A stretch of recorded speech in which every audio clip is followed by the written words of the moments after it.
Have you ever had any issues with rewarding and recognizing people? Well, stay tuned to this episode and I'll tell you more about that.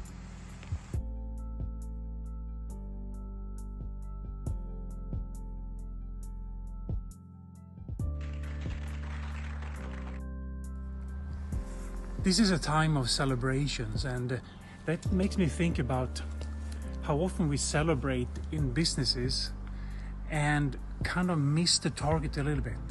So one part of empowerment and the conditions to empower other people is to make sure that our rewards and recognitions are in line with our strategy.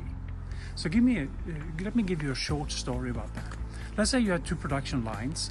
Line A is doing everything you asked them for. They're doing autonomous maintenance, they're following the targets every day, they're doing root cause analysis. Anything you want them to do, that is happening.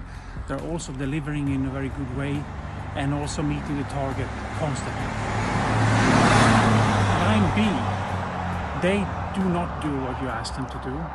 They are also having issues online because of the fact that they're not doing what they should do, and they fall behind. So now you're asking them to run some overtime to try to catch up and to stretch themselves basically to reach the target that they missed.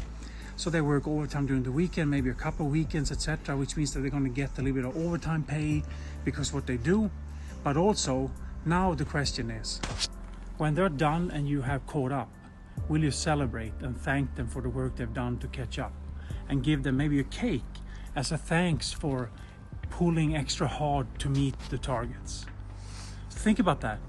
Line A don't have the problems because they're doing everything they should do in the correct way that you have worked on to implement. Line B is not, and they get the overtime pay and the cake. I'm not sure about you, but I see this way too often. And that is something that disempowers the Line A people who did all the work that you wanted them to do. Like and share this video and send me an email so we can talk more about this. And Happy New Year's. Thank you for listening.